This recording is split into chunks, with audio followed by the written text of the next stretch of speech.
What is up, everybody? Mikey there, Panzernator here with Hearts of Iron 4 UK, playing Monarchist UK. So we built some navies. So what do? We built the Royal Navy with a some patrol fleets for the North Sea, the Western approaches, and the Channel. We had a battle cruiser fleet, which we designed like so. Basically having like a faster, lighter, more economical battle fleet. And then we have the home battle fleet, which actually has already filled up, which is actually, no, not quite. We still have some what kind of like cruiser do we have left? We have a, this is a mine layer? We have a mine laying cruiser. Interesting. We'll do something with her. But anyways, so yeah, we have our main fleets. What do we have? We have a carrier, we have some battleships, and some destroyers. So there we go. We have the UK Reserve Fleet 1, and is the Reserve Fleet, is it Reserve Fleet 2?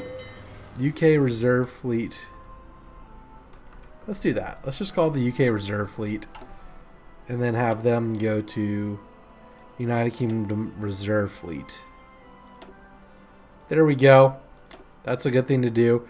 And I designed these AA cruisers. So let's look at the design of these AA cruisers. They have a lot of anti-air and also some depth charges. You never know when you're going to run into submarines. Somewhat expensive, but whenever we get more advanced technology, we'll put on the dual-purpose AA guns. U.S. Congress passes Neutrality Act. With tensions rising around the globe, the U.S. Congress has been the scene of intense discussions about the role the United States should play on the world stage. Many members are concerned that the President Franklin Delano Roosevelt might secretly be planning to intervene in a European or Asian war. Some still remember the role the country played in the Great War and are anxious to keep the United States out of foreign entanglements, eager to shore up support for his proposed programs of economic reform. President Franklin Delano Roosevelt has signed the Neutrality Act into law, which places heavy restrictions on trade with nations at war and specifically prohibits the president from offering any kind of support to other nations. Ask the Belgians how well neutrality defended them in 1914. Also, we have Shatter the Empires playing as we're trying to build an empire. Is this a bad omen?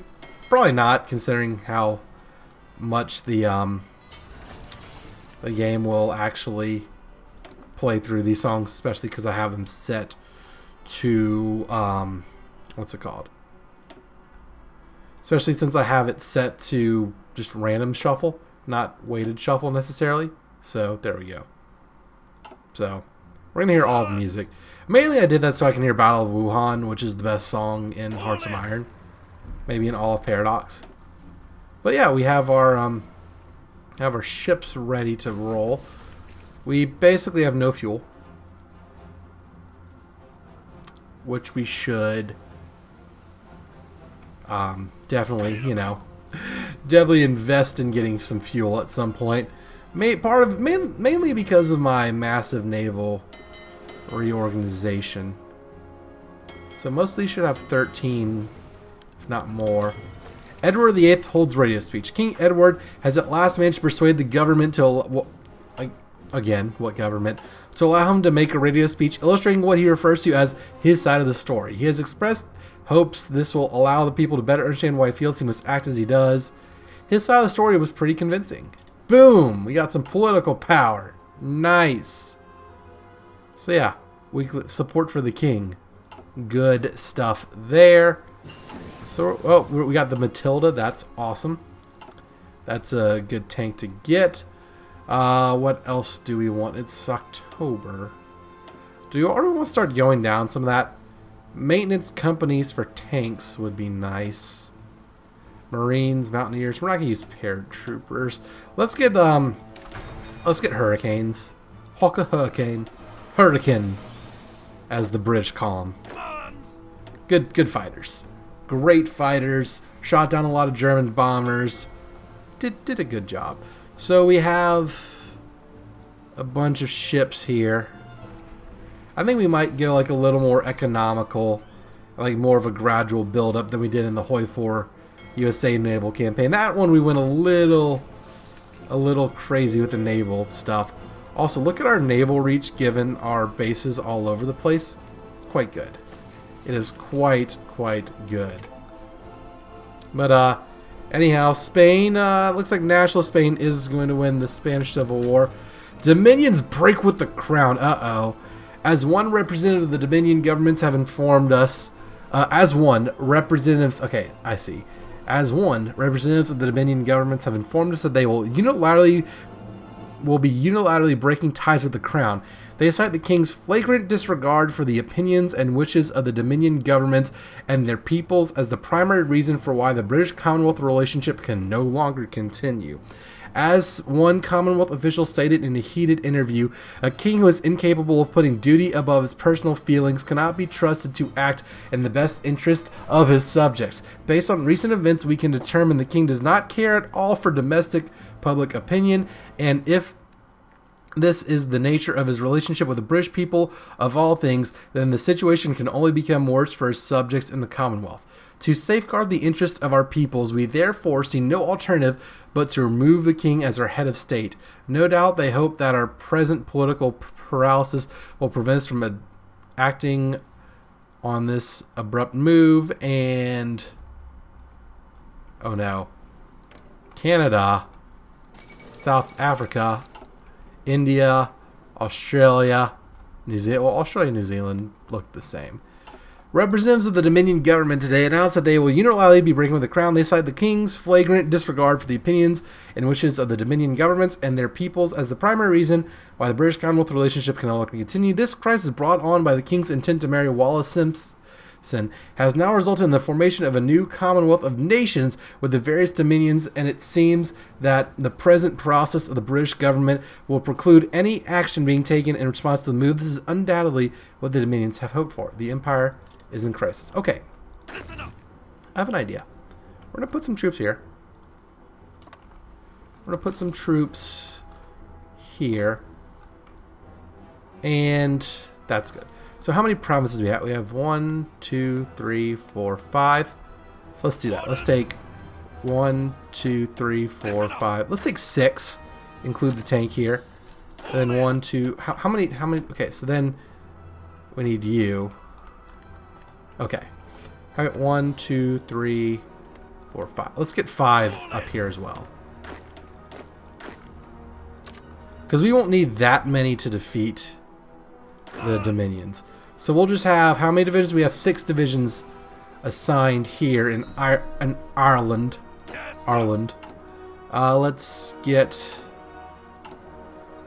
these troops out here as soon as possible.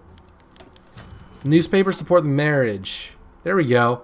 Got some stability out of that, which is good.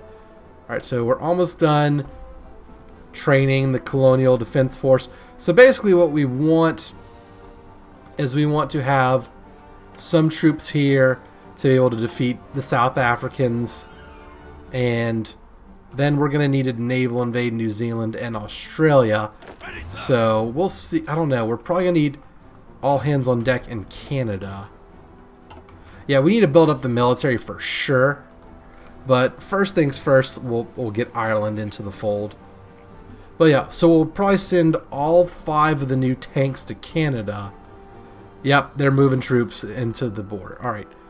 Also, can we, let's boost this port a little bit, and let's also boost supply just a little. Alright. Event or decision timeout. Abdication crisis. Okay, that's good.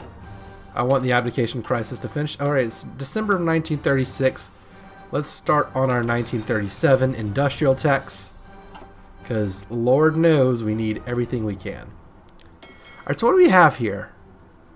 We have 6 battleships, 1 light cruiser, 32 destroyers. We basically have enough for like a second main battle fleet. An unfortunate blow against the king. Alright, what do we have here? Let's take this. Let's actually put it here. Let's call this United Kingdom. Let's call this the invasion escorts. Okay. And let's bump it up to basically a CV battle fleet. Yeah. Okay.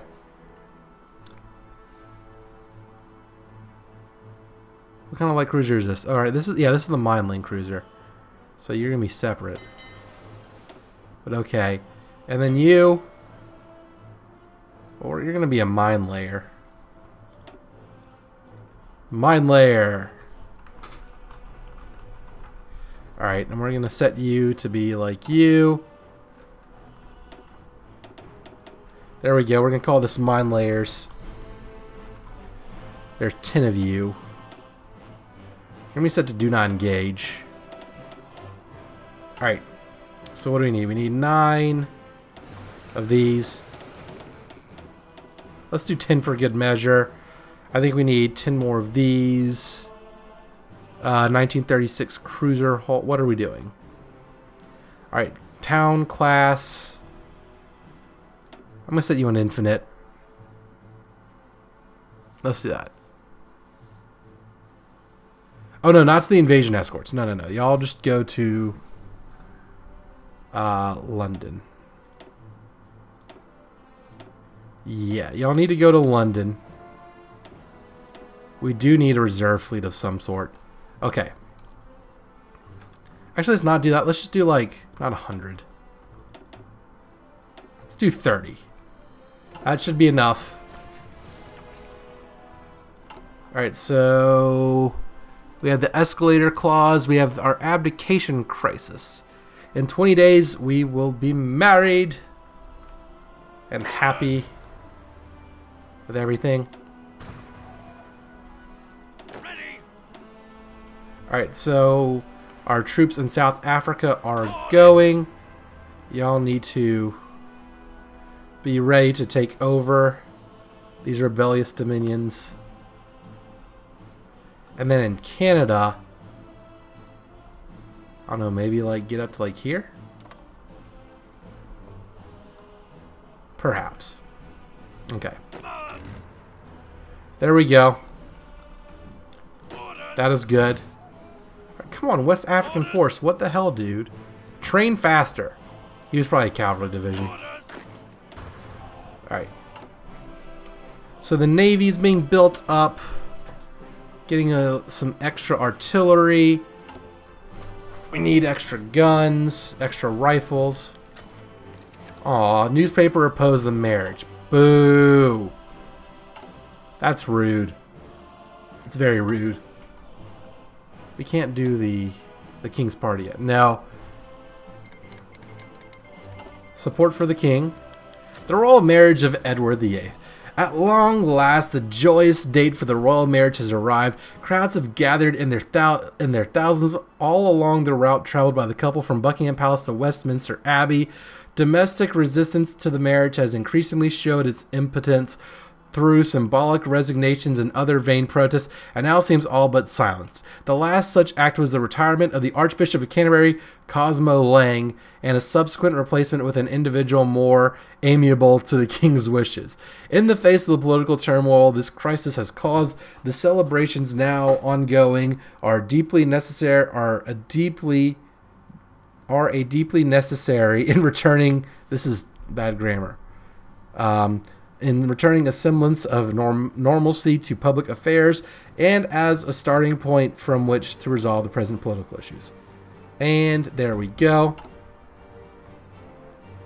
So we have King Edward, or is it a monthly tick? It's probably a monthly tick. And 1937. The King's Party. So what is this? We can send voluntary forces, political power gain, war tension limit, a lot of other stuff. There we go, the King's Party. Let's do the King's Party. Ain't no party like a King's Party. So we're getting 0.6 per day. It's great. Logistics company, good stuff there. So 1938.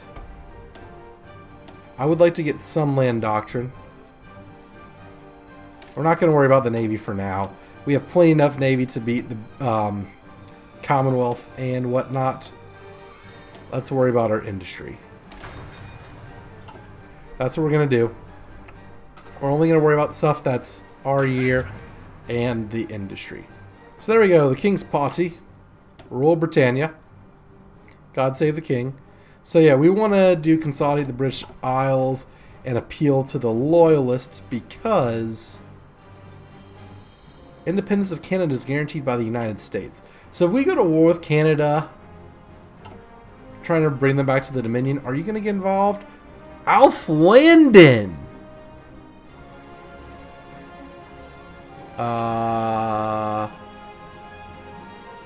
What? Buddy.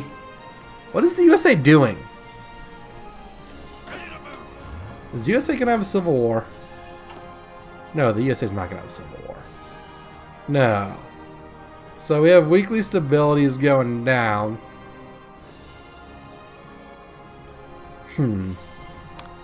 Well, that's no good. Weekly change is going down. Political power slowly going up, but yeah, we're gonna get the King's Party. So we need to get all the Commonwealth back into the fold. We're ready to help retake South Africa. Oh, I forgot about this Oh no, this is dumb. This is way too big of a border, especially because of this like little jutting out from Nambia. Like, why? Why would you do such a thing? It's okay, we'll try and blitz around and get to Pretoria. I don't know. Operation Reclaim South Africa is going to be quite an interesting one. We no longer get effects from a change in course. Okay. But yes, the King's Party. Alright, so we got Marines. Marines 1. Let's get Dispersed Industry 2. And then we also want to get the fuel tech. Fuel gain from oil, fuel gain from refineries. Yeah, we want more fuel. That's going to be important. Canada has what kind of navy? 2 ships. What is this? Escalator clause. So once we get the escalator clause, we'll be able to start building ships again. I wish it showed us a need, like, of ships we have, like, assigned, but don't have built. You know what I mean? Like, on the logistics screen, if it showed, like, hey, you need more AA cruisers to fill up all of your requirements, and you need to build more carriers or destroyers or whatever you have, like, whatever it may be. But anyways, that is all we have for this episode. We are the United Kingdom. We're bringing back the King's Party. All of our dominions have left us. The Commonwealth of Nations will be destroyed on the field of battle for this treachery. So probably the tentative plan is actually, what do we want to do? Let's send the battle cruiser. Let's invasion escorts. Western approaches fleet. You need to be set to binoculars. And invasion escorts. What do we want to call it? What do we want the invasion escorts to look like? Dolphins to protect this. The jellyfish.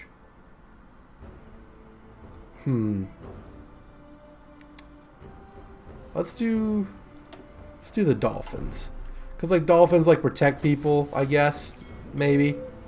Anyhow. So we need to build submarines. What do we need? We need some... You know what? Whatever.